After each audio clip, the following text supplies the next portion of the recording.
ito yung racket na in-order natin from 555 or yung 35 na brand. Ayan, oh. Ang kaganda nito guys kasi ang mura lang nito. Yung dalawa nito, isang peraso lang na original yung makukuha natin, no? So, kaya ito na yung kinuha ko. Ayan guys, ito na siya. So, ito yung kanyang part number is RB170 para sa hatchback Mirage, okay? Pero tingin ko pwede rin to sa G4. Wala pala siyang kasamang ano dito, yung plato dito, yung parang spacer na pang-lock dito. So, hindi siya kasama. Ayan, so, ganyan sa katigas.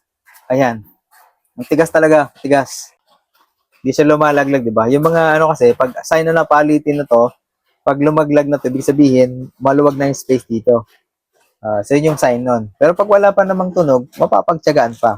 Ayan, kung kailangan nyo rin ng murang option para sa inyong mga inner tie rod, ilalagay ko yung link dyan sa baba. Ayan, eto palang 555 guys ay Japan brand, no?